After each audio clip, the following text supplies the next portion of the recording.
Nilarga sa Japan si Governor Junjun Davide alang sa usa ka semana nga pagbisita sa Saitama Prefecture aron mahinabi ang mga investors dito. Samtang disaster preparedness training nga gitawag og Noah's Ark gilusad sa Kapitolyo. Madin Sabang, Sugid Limi. Gilusad sa Kapitolyo ang Noah's Ark usa ka disaster preparedness training ug workshop nga ipahigayon sud sa unom ka buwan. Kini paluyuhan sa mga pribadong sektor nga naglakip sa smart communications nga mao'y usa sa mipondo sa 2.7 million pesos nga budget alang sa maong proyekto. Dunay 417,000 pesos na counterpart ang kagamhanan sa lalawigan sa Sugbo. Very comprehensive training for disaster preparedness. Karong semana magsilbing acting governor si Vice Gobernador Agnes Magpale kay milarga sa Saitama Prefecture sa nasod nga Japan si Governor Junjun Davide. Sa pagbisita ni Davide sa Saitama, tinguha ni ini nga malihok ang sisterhood agreement sa duha ka probinsya ug hinabion ang mga posibleng investors. Ang Saitama Prefecture giila sa natad sa manufacturing. Ang usual lang, except nga I perform the functions of the governor, except to appoint, to dismiss, and to kanang the usual bitaw. All others I can do. Madin Sabang, News 5. Sunod buwan na magsugod ang construction alang sa International Eucharistic Congress Pavilion sud sa Seminaryo Mayor sa may Barangay Mabolo. Piso-piso campaign ilusad sab sa simbahan aron makabot ang kinatibuk ang budget sa maong proyekto. King Perez, Sugid Limi. Mga igsoon diha ni Kristo.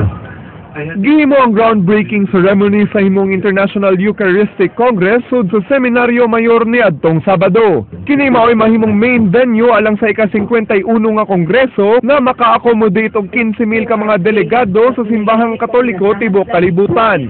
Gibalaban ng 380 milyones pesos ang kantidad ini lakip na ang pag-renovate sa Seminaryo Mayor kay mahimo man kining Eucharistic Village nga pahigayunan sa mga kalihukan unya sa IEC. Sugdan na ang pagtukod ini karong Marso o gitinguhang mahuman sa Oktubre sunod tuig. Hinon kinahanglan pa sa organizing committee nga mosulisit og dugang pondo ini bisan nga sugdan na ang pagpatukod ini sunod buwan. Usa sa mga pamaagi nga ipatuman sa komitiba mao ang piso para sa misa ng buong mundo. We also believe that many people would like to see something that would rise out of their peso. And in many places in the world we were saying, when you visit Cebu and when you visit Seminary Compound and when you look at the Eucharistic Pavilion, then you will know that that is where your peso goes.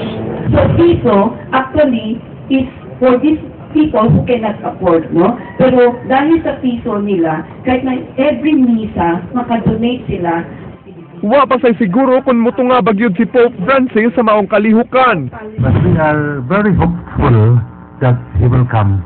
Our prayer, and if I may request of you, please also pray that if he finally decides to come, may it be in 2016 during the Eucharistic Congress. So that's my prayer. Matod ni Cebu City Mayor Michael Rama nga magamit ang templete ni San Pedro kalungsod sa South Road Properties alang sa Statio Orbisco ng culminating ma sa Eucharistic Congress. I will repeat that has been part of the terms of reference. They can enter the contract, advance paying the city government, but the utilization will only be after when the ISC will be conducted. King Perez, News 5. Nagpakitabang sa OWA ang usa ka bana sa OFW nga tua sa nasod sa Kuwait.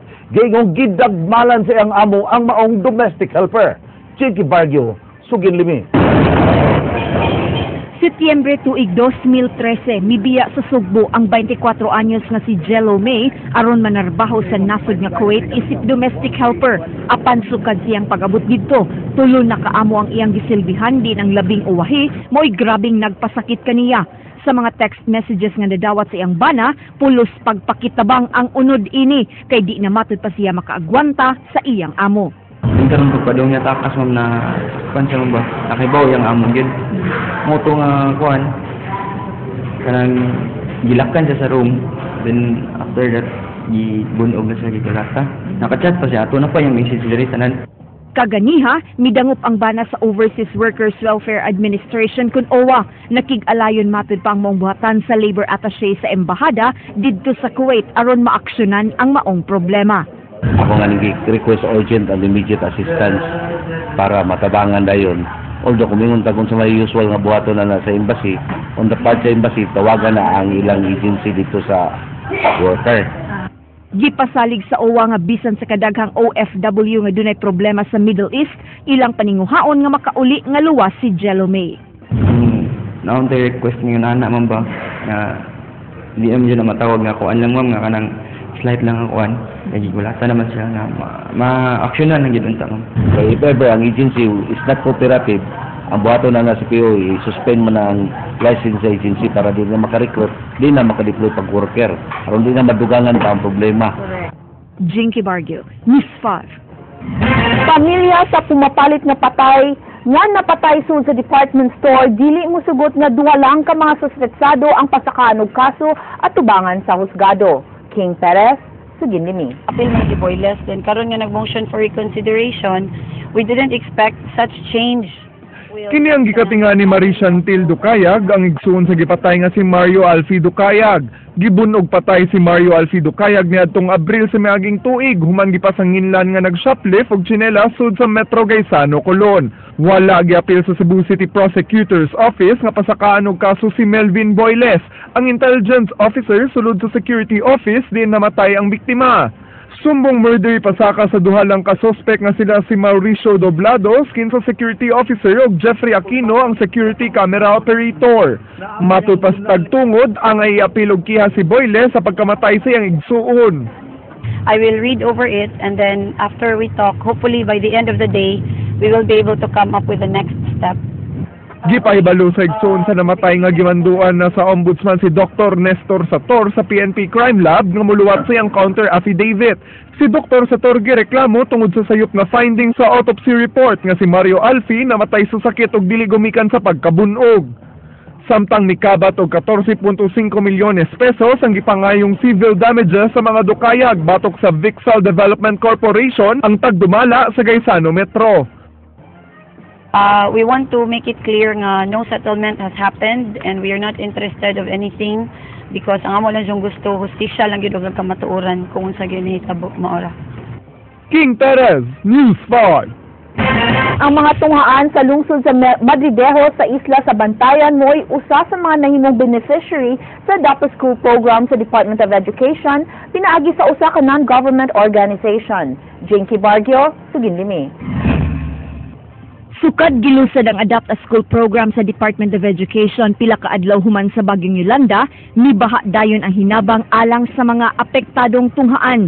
Pinaagi sa Facebook page nga gihimo ni Junilyn Cabahog nga Roof for Madridejos, ang NGO nga Aidline Philippine Swiss Incorporated daling midonar og 1.4 million pesos aron ipaayo ang nangagusbat nga atop sa mga tunghaan sa maong lungsod. Inspirasyon matod pa ni Junilyn ang iyang amahan sa maong proyekto. And part man siya sa legacy sa akong father, so kailangan na mo i-continue. Kuyog ang Aidline Philippine Swiss, gideliver nila niadtong Sabado ang mga roofing material sa Madridejos aron iapod-apod ngadto sa upat ka mga tunghaan nga grabeng naapektuhan sa bagyo. Linibok ka mga scene ug tech crew ang ilang gihatag sa mga tunghaan. Ang maong mga materyales, personal nga gidawat sa mga school heads, pinaagi sa deed of donation and acceptance nga ilang gipirmahan. Actually, meron po kaming ibang project din sa ibang areas. Rehabilitation din po yun ng school. So, we really would like to give a great impact for the people, lalo na po sa mga estudyante natin that was greatly affected by Typhoon Yolanda. Matod ni Dr. Arden Monisit sa DepEd, 30% lang sa tibok Northern Cebu ang naayos sa pagkakaroon, apan nang hinaot nga sa pagbukas sa klase karong Hunyo, ayo na ang tanang classrooms.